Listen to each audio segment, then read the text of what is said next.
Seigneur, je viens pour implorer ton pardon sur mon péché. De tout mon cœur, de toute ma foi, de tout mon cœur, je reviens vers toi.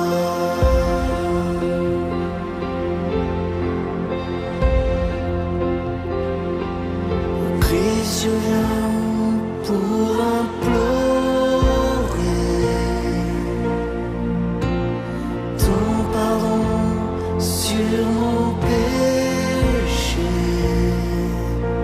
De tout mon cœur, de toute ma foi,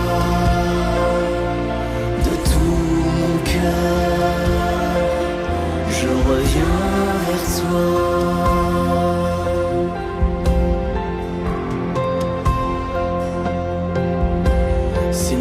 Je viens pour implorer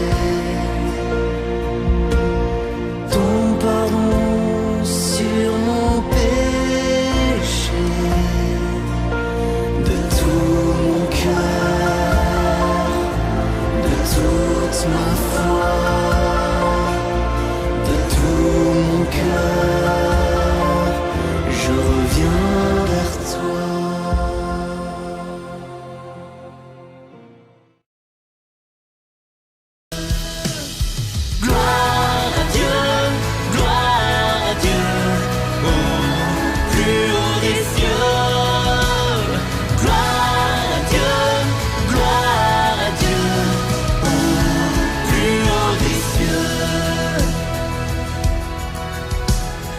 Paix sur la terre aux hommes qui l'aiment. Nous te louons, nous te bénissons, nous t'adorons, nous te glorifions, nous te rendons grâce pour ton immense gloire. Gloire à Dieu, gloire à Dieu, au plus haut des cieux.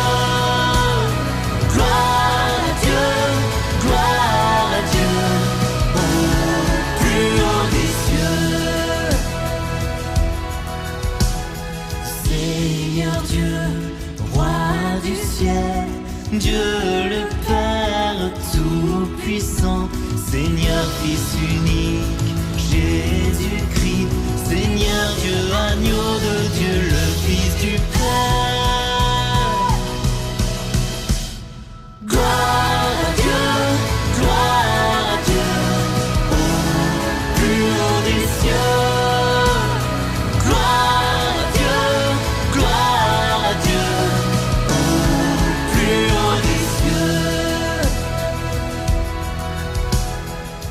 Qui enlève le péché du monde, prends pitié de nous. Toi qui enlèves le péché du monde, reçois notre prière. Toi qui es assis à la droite du Père, prends pitié de nous. Gloire à Dieu, gloire.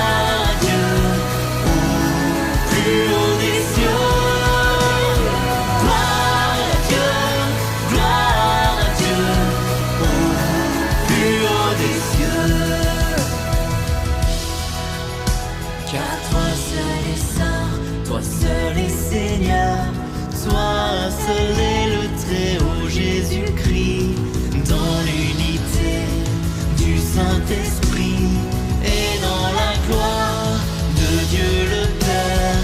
Amen.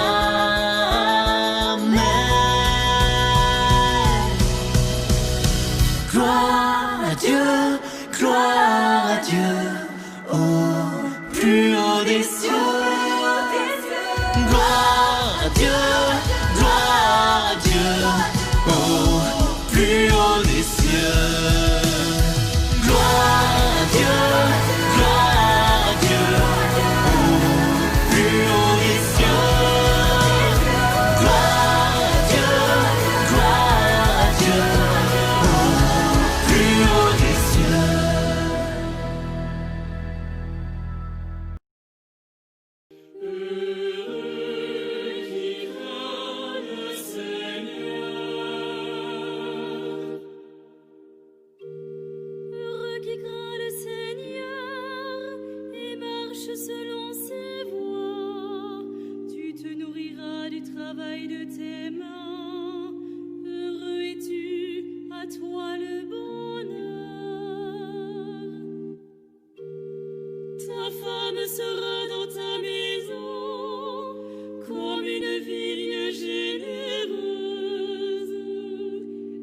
tes fils autour de la table, comme des plants d'olivier.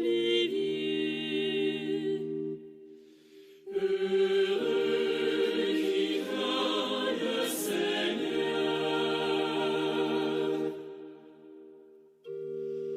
Voilà comment sera béni l'homme qui craint le Seigneur.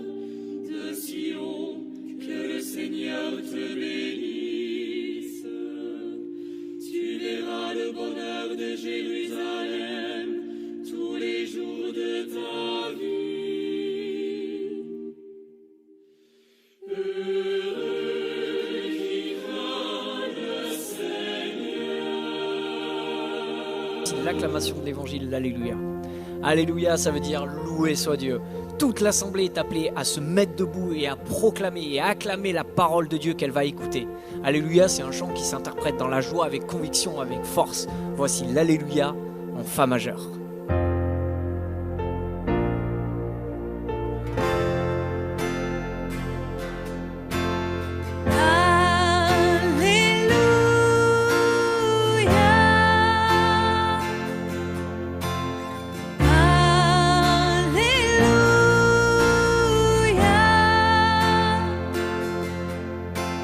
Sur ma vie, un seul nom, c'est lui, Jésus-Christ.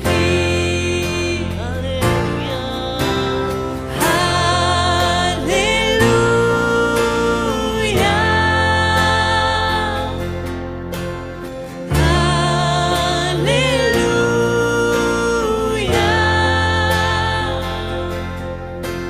sur ma vie, un seul nom, c'est lui, Jésus-Christ.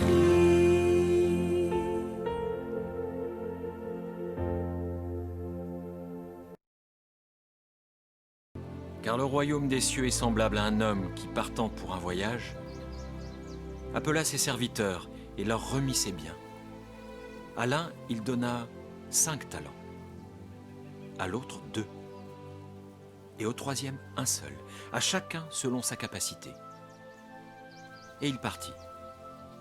Aussitôt, celui qui avait reçu les 5 talents s'en alla, les fit valoir, et il gagna 5 autres talents. De même, celui qui avait reçu les 2 talents en gagna 2 autres. Celui qui n'en avait reçu qu'un seul alla faire un creux dans la terre et cacha l'argent de son maître.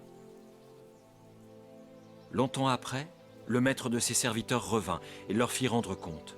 Celui qui avait reçu les 5 talents s'approcha en apportant 5 autres talents, et il dit : « Seigneur, tu m'as remis 5 talents. Voici, j'ai gagné 5 autres talents. » Son maître lui dit : « C'est bien, bon et fidèle serviteur. Tu as été fidèle en peu de choses. Je te confierai beaucoup. Entre dans la joie de ton maître. » Celui qui avait reçu les 2 talents s'approcha aussi, et il dit : « Seigneur, tu m'as remis 2 talents, voici, j'en ai gagné 2 autres. » Son maître lui dit : « C'est bien, bon et fidèle serviteur. Tu as été fidèle en peu de choses, et je te confierai beaucoup. Entre dans la joie de ton maître. » Celui qui n'avait reçu qu'un talent s'approcha ensuite, et il dit : « Seigneur, je savais que tu es un homme dur, qui moissonne où tu n'as pas semé et qui amasse où tu n'as pas vanné. Et j'ai eu peur, et je suis allé cacher ton talent dans la terre. Voici, prends ce qui est à toi. » Son maître lui répondit, et il dit : « Serviteur méchant et paresseux, tu savais que je moissonne où je n'ai pas semé, et que j'amasse où je n'ai pas vanné. Il te fallait donc remettre mon argent au banquier, et à mon retour, j'aurais retiré ce qui est à moi avec un intérêt. Ôtez-lui donc le talent, et donnez-le à celui qui a les 10 talents, car on donnera à celui qui a, et il sera dans l'abondance. Mais à celui qui n'a pas, on ôtera même ce qu'il a. Et le serviteur inutile, jetez-le dans les ténèbres du dehors,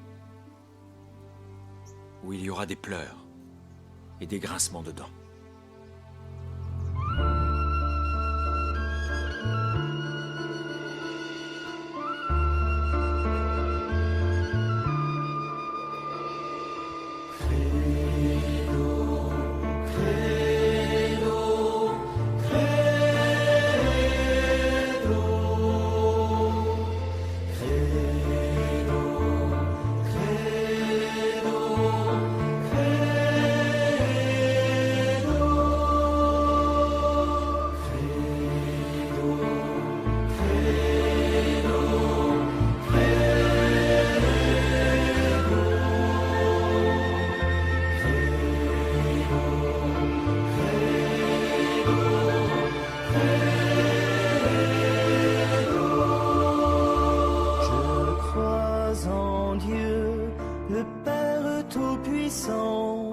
Créateur du ciel et de la terre.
C'est quoi la fraternité?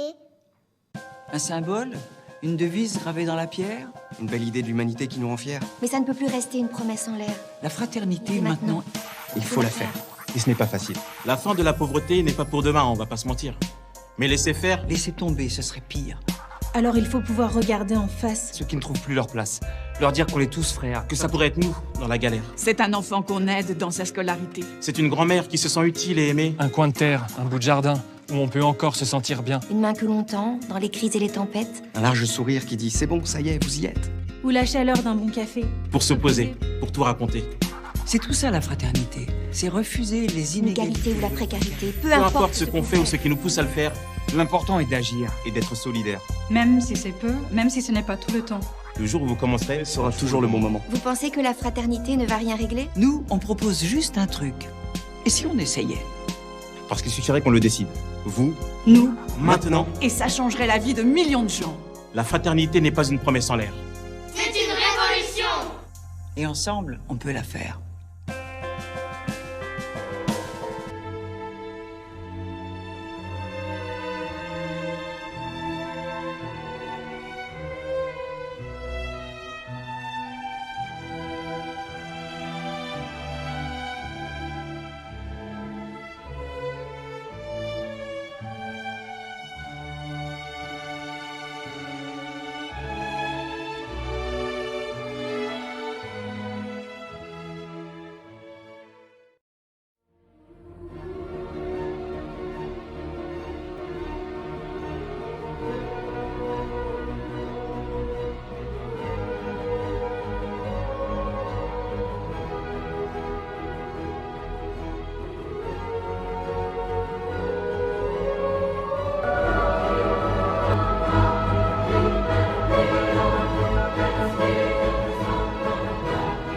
Mais qu'est-ce qui se passe?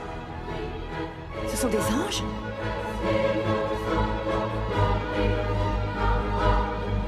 Oui, en effet. Un pour chacun d'entre vous. C'est donc vrai? Les anges gardiens existent? Qu'est-ce qu'ils transportent? Vos intentions et vos offrandes.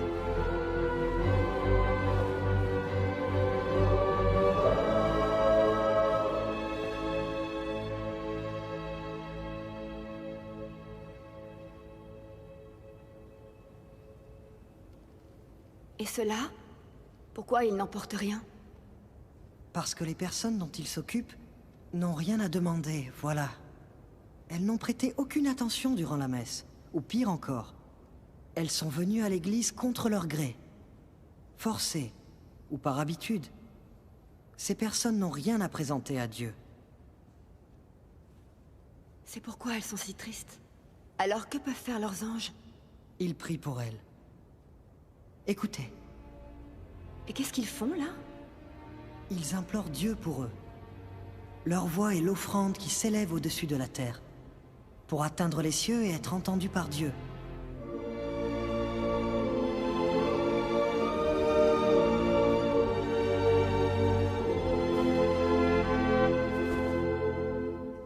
Qu'est-ce que je peux offrir au Seigneur? Vous-même, votre travail, votre joie, votre tristesse, le bien-être de vos enfants, votre vie et votre dévouement. Nous oublions toujours de faire une offrande à Dieu, et nous ne savons même pas comment l'implorer. Alors, il faut faire comment? Demandez-lui en silence ce que vous désirez le plus, du plus profond de votre cœur.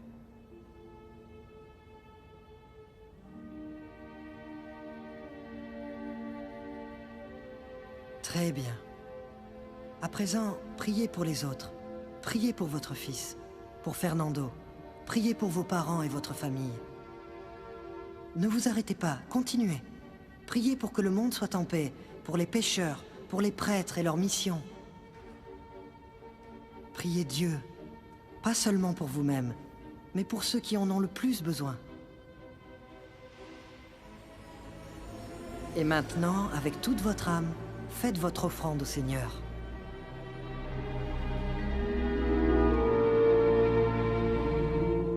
Votre offrande est désormais prête pour notre Père.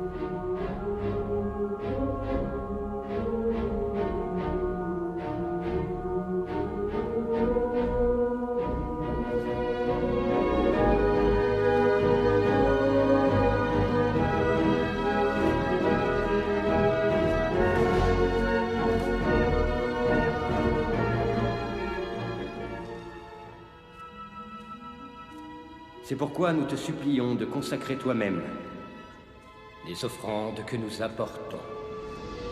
Sanctifie-les par ton esprit pour qu'elles deviennent le corps et le sang de ton Fils, Jésus-Christ. Notre Seigneur, qui nous a dit de célébrer ce mystère, la nuit même où il fut livré, il prit le pain. Ne baissez pas le regard, levez les yeux, contemplez-le, c'est le roi des rois.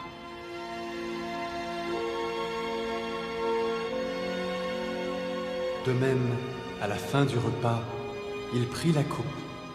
En te rendant grâce, il la bénit et la donna à ses disciples en disant « Prenez et buvez-en tous, car ceci est mon sang. »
habites nos louanges, tu inspires nos prières, nous attirons ta présence pour nous tourner vers nos frères. Que vienne ton règne, que ton nom soit sanctifié, sur la terre comme au ciel, que ta volonté soit faite.